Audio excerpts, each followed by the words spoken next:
అందరికీ happy new year. ఈ కొత్త సంవత్సరం క్రికెట్ విషయంలో ఎస్పెషల్లీ ఎంతోమంది టీమిండియాలోకి రావాలని చూస్తున్నారు. సో వాళ్ళలో చాలామంది కళలు నెరవేరాలని అయితే కోరుకుందాం. అందులో ఒక క్రికెటర్ గురించి అయితే మాట్లాడాలనుకుంటున్నాను ఈరోజు. అతడు సర్ఫరాజ్ ఖాన్. సర్ఫరాజ్ ఖాన్ ఆల్రెడీ టీమిండియాలోకి వచ్చాడు, డెబ్యూ చేశాడు, 2024లో డెబ్యూ చేశాడు. మరి తన ఎందుకు అట్లా ఇన్ అండ్ అవుట్స్ అవుతున్నాడు, ఎందుకు ఇలా జరుగుతోంది, ఏంటి ఆ కథాకమ విషయం ఏంటో డీటెయిల్డ్గా చూద్దాం.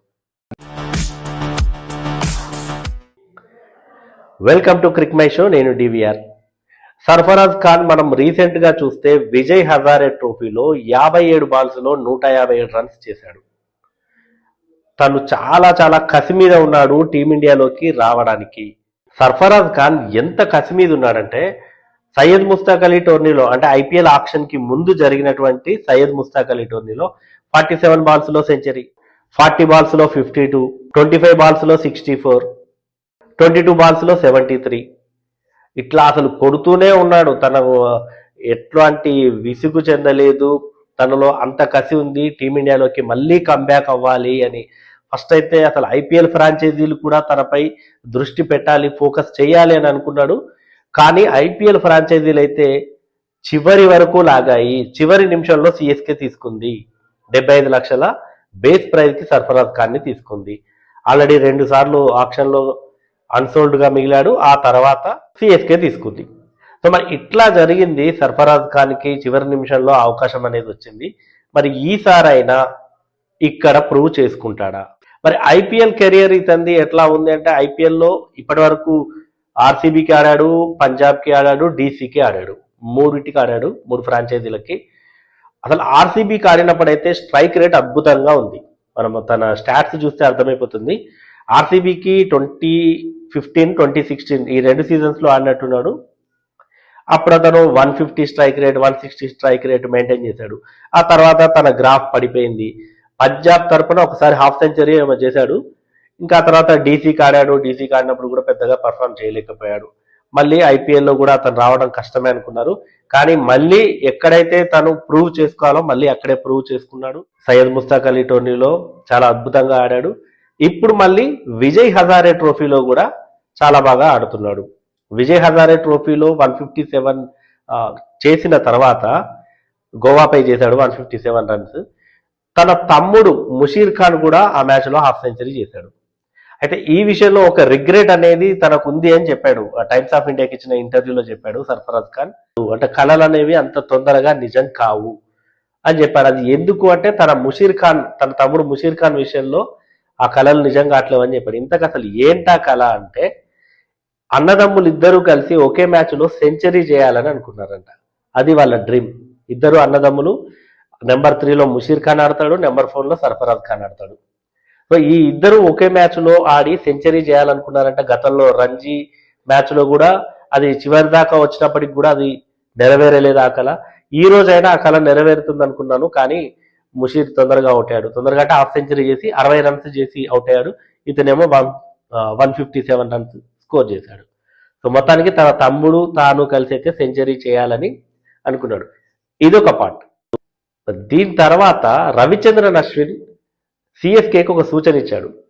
సర్ఫరాజ్ ఖాన్ మంచి ఫామ్లో ఉన్నాడు, ఇట్లాంటప్పుడే అతన్ని ఖచ్చితంగా ప్లేయింగ్ 12లోకి తీసుకోండి, అతనికి బ్యాటింగ్ ఆపర్చునిటీ ఇవ్వండి అని సూచిస్తున్నాడు సిఎస్కే ఫ్రాంచైజీకి. ఎందుకు అంటే అతను మిడిల్ ఆర్డర్లో స్పిన్ని తెగ బాధేస్తాడు, స్పిన్ బౌలర్ల మీద విరుచుకు పడతాడు. అతను అంత కేపబిలిటీ ఉన్నటువంటి బ్యాటరు. మనము తన స్టాట్స్ కూడా చూడొచ్చు. సో కాబట్టి ఇట్లాంటి బ్యాటర్ని మీరు ఖచ్చితంగా ఆడించాలి, ప్లేయింగ్ 12లోకి తీసుకోవాలని అయితే సూచిస్తున్నాడు రవిచంద్రన్ అశ్విన్. మరి స్పిన్నర్లను ఆడతాడు అని రవిచంద్రన్ అశ్విన్ చెప్పగానే నాకు ఇంకో విషయం కూడా గుర్తొచ్చింది. ఇతను డెబ్యూ చేసింది ఇంగ్లాండ్ మీద డెబ్యూ చేసినప్పుడు హాఫ్ సెంచరీ ఏమో చేశాడు అతను. తర్వాత కొన్ని మ్యాచ్లే ఆడాడు. మనం ఎప్పుడైతే న్యూజిలాండ్ చేతిలో 3-0తో క్లీన్ స్వీప్ చేయించుకుందో టీమిండియా, ఆ సిరీస్లో ఇతను ఆడాడు. 3 టెస్ట్ మ్యాచ్ల్లో ఇతనికి అవకాశం ఇచ్చారు. కానీ అక్కడ కూడా ఒక విచిత్రం ఏం జరిగిందంటే, Sarfaraz Khan first test match బెంగళూరులో జరిగిందనుకుంటా. బెంగళూరులో జరిగిన ఫస్ట్ టెస్ట్ మ్యాచ్లో ఫస్ట్ ఇన్నింగ్స్లో డక్అవుట్ అయ్యాడు. నెంబర్ 4లో వచ్చాడు సర్ఫరాజ్ ఖాన్. ఆ మ్యాచ్ లో గిల్ లేడు, శుభ్మన్ గిల్ లేడు ఫస్ట్ టెస్ట్ మ్యాచ్ లో. ఆ మ్యాచ్ లో కాబట్టి యశస్వి జైస్వాల్, రోహిత్ శర్మ 1-2, నెంబర్ 3లో విరాట్ కోహ్లీ వచ్చాడు, నెంబర్ 4 సర్ఫరాజ్ ఖాన్ డకౌట్ అయ్యాడు. ఇక సెకండ్ ఇన్నింగ్స్ లో చూస్తే 150 రన్స్ చేశాడు, సెంచరీ కొట్టాడు. బెంగళూరులో సెకండ్ ఇన్నింగ్స్ లో 420+ రన్స్ ఏమో చేసింది టీమిండియా. ఫస్ట్ ఇన్నింగ్స్ లోనేమో 40 రన్స్ కే ఆల్అౌట్ అయింది, అదందరికీ తెలుసు, గుర్తుండే ఉంటుంది 40+ రన్స్. సెకండ్ ఇన్నింగ్స్ లో 400+ రన్స్ చేయడానికి రీజన్ ఇతను 150 రన్స్ స్కోర్ చేయడమే. ఆ మ్యాచ్ ఎట్లాగో టీమిండియా ఓడిపోయింది. సెకండ్ టెస్ట్ లో ఏం చేశారంటే, సెకండ్ టెస్ట్ లో పుణేలో జరిగింది అనుకుంటా, ఎస్ పుణేలో జరిగింది. సెకండ్ టెస్ట్ లో అతన్ని శుభ్మన్ గిల్ వచ్చేసరికి నెంబర్ 3లో శుభ్మన్ గిల్ వచ్చాడు. అప్పుడు ఇతన్ని ఏకంగా నెంబర్ 6లో ఆడించారు సర్ఫరాజ్ ఖాన్ ని. నెంబర్ 4లో మంచిగా కాన్ఫిడెంట్ గా ఉన్నాడు, 150 రన్స్ స్కోర్ చేసి ఉన్నాడు అనుకున్న టైంలో అతన్ని బ్యాటింగ్ ఆర్డర్ చేంజ్ అయింది, నెంబర్ 6లో వచ్చాడు. ఇక సెకండ్ ఇన్నింగ్స్ లో సెకండ్ టెస్ట్ మ్యాచ్ లో ఫెయిల్ అయిపోయాడు. థర్డ్ టెస్ట్ మ్యాచ్ లో కూడా నెంబర్ 7లో ఒకసారి ఆడించారు, వాషింగ్టన్ అందరినీ ముందాడించి ఇతన్ని ఇంకొంచెం బ్యాటింగ్ ఆర్డర్ ఇంకా డౌన్ చేశారు, నెంబర్ 7లోనే ఆడాడు. ఇట్లా బ్యాటింగ్ ఆర్డర్ జిగ్జాగ్ అవ్వడం కూడా మరి తనకేమన్నా తన కాన్ఫిడెన్స్ లెవెల్ని ఎఫెక్ట్ చేస్తుందా? కొద్దిమందికి అయితే డెఫినెట్ గా ఒక ఫిక్స్డ్ నంబర్ అనుకుంటారు, అట్లీస్ట్ 4-5లో మిడిల్ ఆర్డర్ లో ఆడాలి అనుకుంటారు, దానికి సూట్ అవుతారు కూడా వాళ్ళు. మళ్ళీ అన్నిటికీ మించి ఇప్పుడు ఇంతకుముందు రవిచంద్రన్ అశ్విన్ చెప్పాడని మాట్లాడుకున్నాం కదా, సర్ఫరాజ్ ఖాన్ స్పిన్ బౌలింగ్ ని అద్భుతంగా ఆడతాడని. ఇప్పుడున్న బ్యాటర్లలో టీమిండియాలో ఎస్పెషల్లీ స్పిన్ ని ఆడటంలో ఇబ్బంది పడుతున్నారు.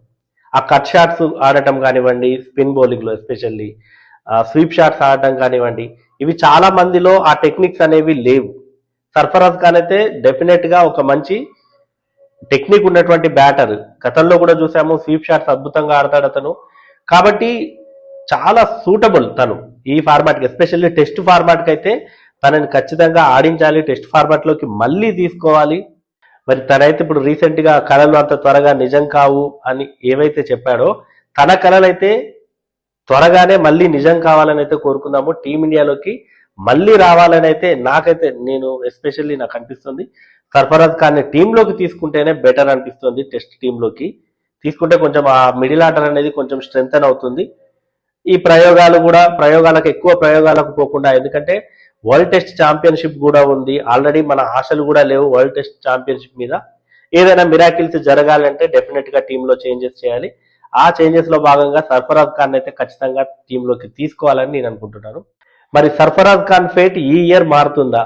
మీరేమనుకుంటున్నారో కామెంట్ చేయండి.